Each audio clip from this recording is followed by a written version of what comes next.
Hello दोस्तों, आप सभी का मेरे यूट्यूब चैनल में स्वागत है। आइए हम देखते हैं क्लास 12th का यूनिट 2 केमिस्ट्री ऑब्जेक्टिव। पहला क्वेश्चन है, किसी विलयन का वाष्प दाब होता है। किसी विलयन का वाष्प दाब होता है।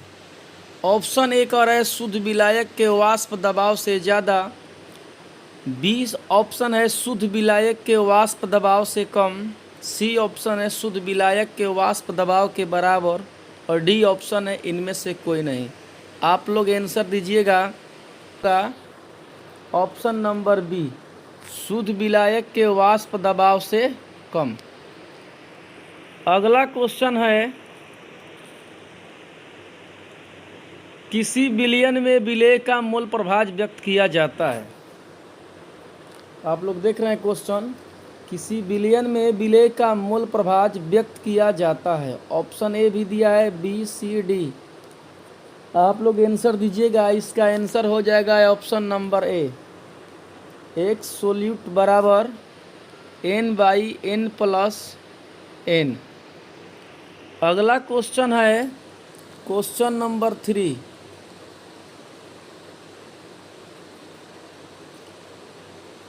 कह रहा है कि 1 mg प्रति लीटर बराबर होता है। 1 mg प्रति लीटर बराबर होता है।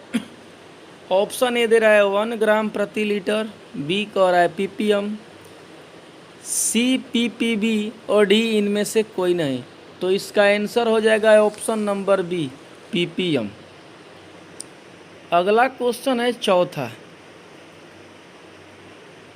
कह रहा है किसी गैस की विलायक में विलेयता का समीकरण है। किसी गैस की विलायक में विलेयता का समीकरण है। ऑप्शन ए है S बराबर KPX, बी ऑप्शन है S बराबर PX और सी ऑप्शन है S बराबर K/PX और डी है इनमें से सही। तो इसका आंसर हो जाएगा S बराबर KPX, S बराबर KPX। अगला क्वेश्चन है 5। अपेक्षिक वाष्प दाब का अवनमन होता है।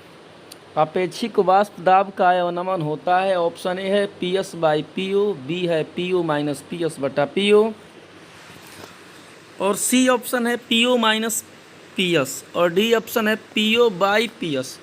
तो इसका आंसर हो जाएगा ऑप्शन नंबर बी, PO-PS/PO। अगला क्वेश्चन है question number 6।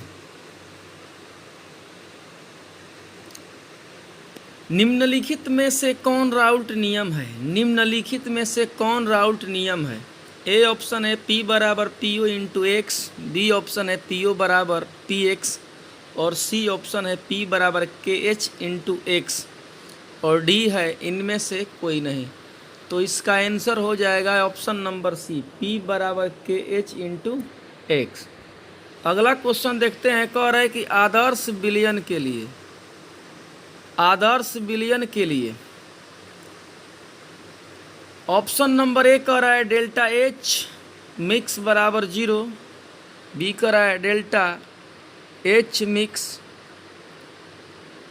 Greater than equal to 0 और delta H mix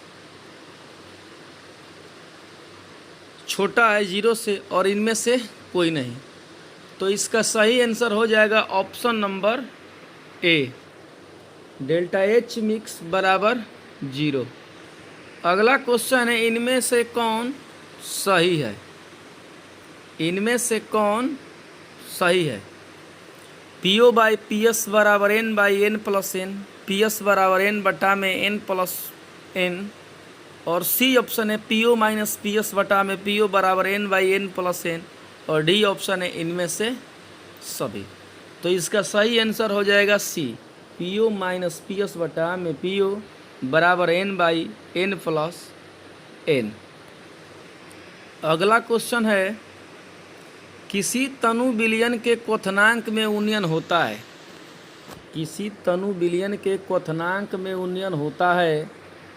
option A है सांद्रण के समानुपाती, बी ऑप्शन है सांद्रण के व्युत्क्रमानुपाती, सी ऑप्शन यूनिवर्सल के समानुपाती और डी ऑप्शन है इनमें से कोई नहीं।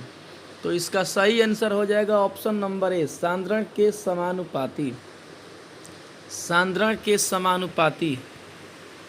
अगला क्वेश्चन है क्वेश्चन नंबर 10।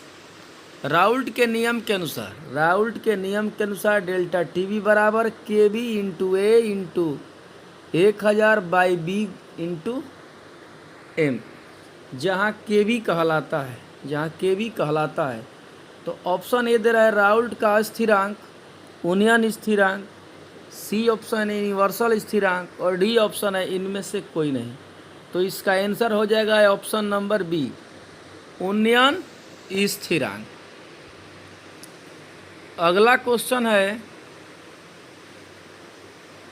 चूंकि शुद्ध विलायक की अपेक्षा विलयन का वाष्प दाब कम होता है इसलिए दाब करे, चूंकि शुद्ध विलायक की अपेक्षा विलयन का वाष्प दाब कम होता है इसलिए दाब।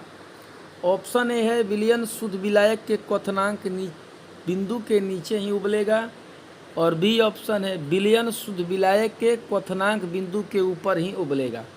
तो इसका आंसर हो जाएगा ऑप्शन नंबर बी, विलयन शुद्ध विलायक के क्वथनांक बिंदु के ऊपर ही उबलेगा। अगला क्वेश्चन देखते हैं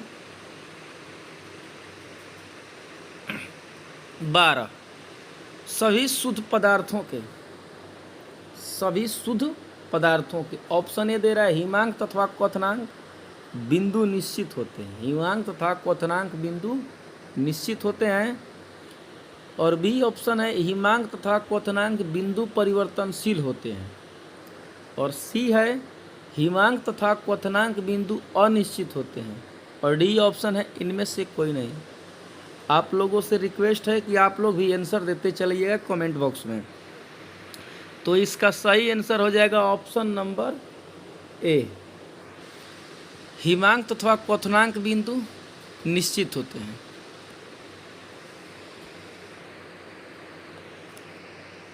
अगला क्वेश्चन है 13।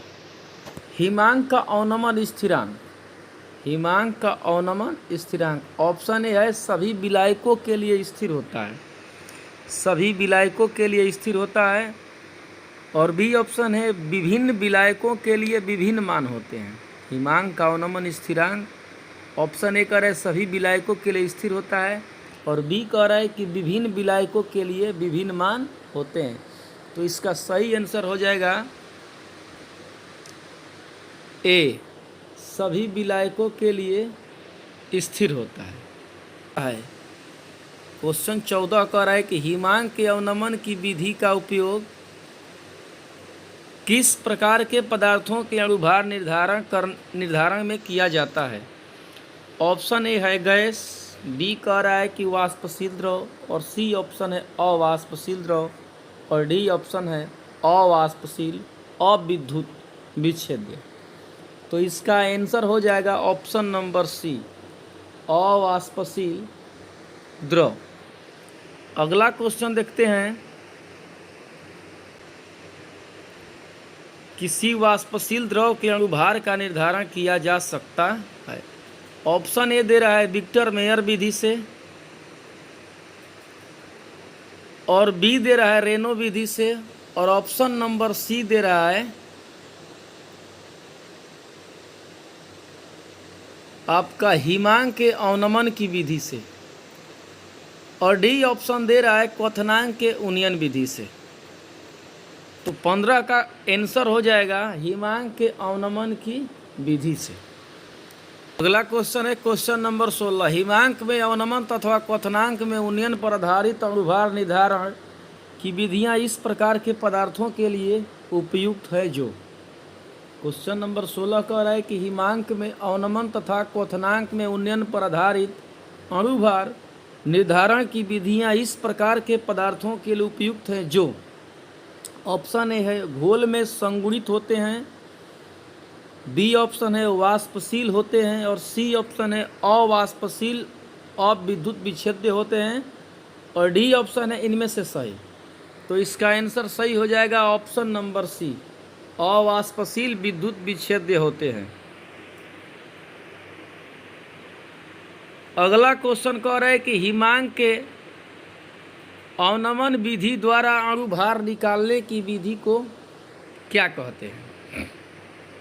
ऑप्शन ए क्वेश्चन 17 कह रहा है कि हिमांक के अवनमन विधि द्वारा अणु भार निकालने की विधि को क्या कहते हैं?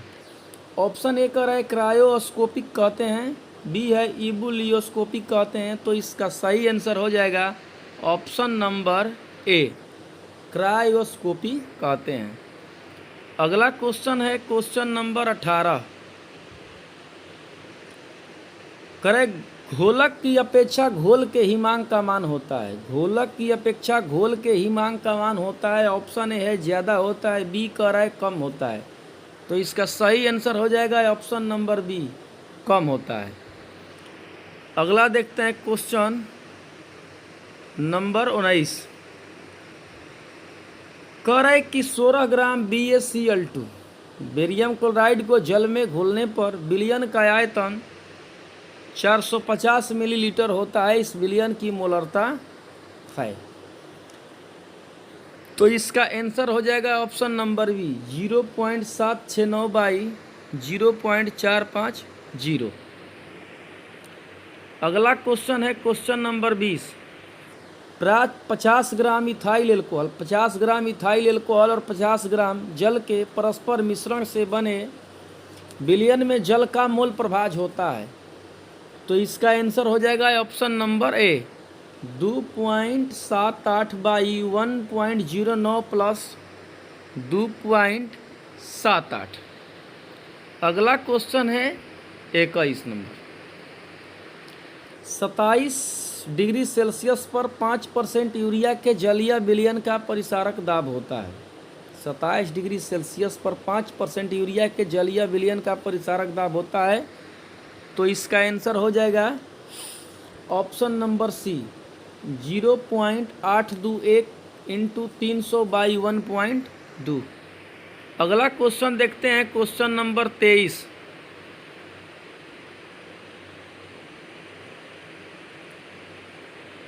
क्वेश्चन नंबर 22 देखते हैं।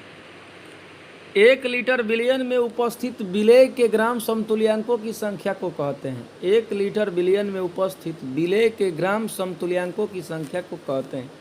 ऑप्शन ए दे रहा है मोलरता, बी कह रहा है मोललता और सी ऑप्शन कह रहा है सामान्यता। तो इसका आंसर हो जाएगा ऑप्शन नंबर सी, सामान्यता। अगला क्वेश्चन है क्वेश्चन नंबर 23, लीटर विलयन में विलेय के ग्राम अणुओं की संख्या को कहते हैं। लीटर विलयन में विलेय के ग्राम अणुओं की संख्या कहते हैं। लीटर विलयन में विलेय के ग्राम अणुओं की संख्या को कहते हैं। ऑप्शन ए है मोल प्रभाज, बी है सामान्यता, सी है मोललता और डी है मोलरता। तो इसका आंसर हो जाएगा ऑप्शन नंबर डी, मोलरता। अगला है क्वेश्चन 24,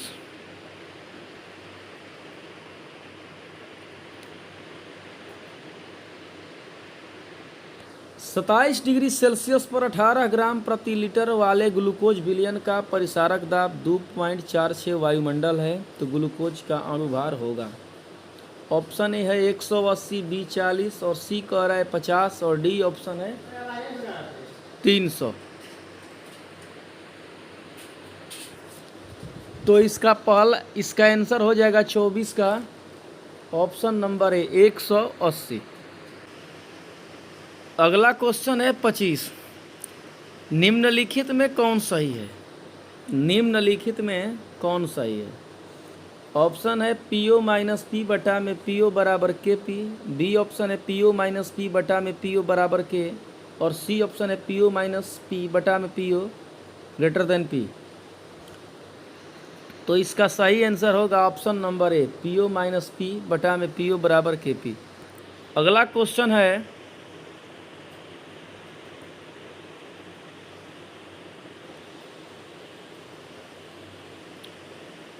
PV बराबर ST में S का मान है। PV बराबर ST में S का मान है। ए कह रहा है कि R के मान के बराबर है, बी ऑप्शन है R के मान से छोटा है और सी है R के मान से बड़ा है। तो इसका आंसर हो जाएगा ए, R के मान के बराबर है। R के मान के बराबर है। अगला क्वेश्चन है क्वेश्चन नंबर 27। बिलियन में विलेय तथा विलायक के मूल प्रभाज्य का योग होता है। बिलियन में विलेय तथा विलायक के मूल प्रभाज्य का योग होता है। ऑप्शन ए है 2, बी है 0.2 और सी है 1, डी है 3। इसका आंसर सही हो जाएगा ऑप्शन नंबर सी 1। अगला है क्वेश्चन, आदर्श विलयन में मिश्रित होने के कारण अवयवों के एंथैल्पी परिवर्तन होता है। क्वेश्चन देख लेते हैं। आदर्श विलयन में मिश्रित होने के कारण अवयवों के एंथैल्पी परिवर्तन होता है। ऑप्शन दिया है इधर 0, 0, भी पॉजिटिव है बी में, और सी में -भी, और डी में है इनमें से कोई नहीं। तो इसका आंसर हो जाएगा ऑप्शन नंबर ए 0। अगला क्वेश्चन है 29। कह रहे 2 द्रवों का एक मिश्रण जो स्थिर संघटन पर उबलता है। 29 क्वेश्चन कह रहा है कि 2 द्रवों का एक मिश्रण जो स्थिर संघटन पर उबलता है कहलाता है। ऑप्शन ए है हिमांक मिश्रण, बी है एजोट्रोप, और सी ऑप्शन है ठोस विलयन, और डी है इनमें से सभी। तो इसका सही आंसर हो जाएगा ऑप्शन नंबर बी एजोट्रोप। अगला क्वेश्चन है क्वेश्चन नंबर 30। आइसोटोनिक विलयन वे है जिनके बराबर होते हैं। आइसोटोनिक विलयन वे है जिनके बराबर होते हैं। ऑप्शन ए है परिसारक दाब, बी है हिमांक, सी है क्वथनांक, और डी है इनमें से सभी। तो इसका सही आंसर हो जाएगा ऑप्शन नंबर ए परिसारक दाब। अगला क्वेश्चन है समुद्र जल का परिसारक दाब लगभग होता है। समुद्र जल का परिसारक दाब लगभग होता है। Option A 30 atm, B option है 10 एटीएम, सी ऑप्शन है 20 एटीएम, और डी ऑप्शन है 1 एटीएम। तो इसका सही आंसर होगा ऑप्शन नंबर ए 30 एटीएम। अगला क्वेश्चन है क्वेश्चन नंबर 32। एक भास्मिक अम्ल के जलीय विलयन की मोलरिटी 0.2 m है तो उसकी सामान्यता होगी। इसका सही आंसर होगा ऑप्शन नंबर ए 32 का होगा 0.4 n। और लास्ट क्वेश्चन देखते हैं इस चैप्टर का। किसी तनु विलयन के सहजात गुण का मान बढ़ता है जब विलेय का अणु होता है। किसी तनु विलयन के सहजात गुण का मान बढ़ता है जब विलेय अणु का होता है, जब विलेय अणु का होता है। ए कह रहा है संगुणन, बी कह रहा है विघटन, और सी कह रहा है ए तथा बी दोनों, और डी है इनमें से कोई नहीं। तो इसका आंसर हो जाएगा ऑप्शन नंबर बी विघटन।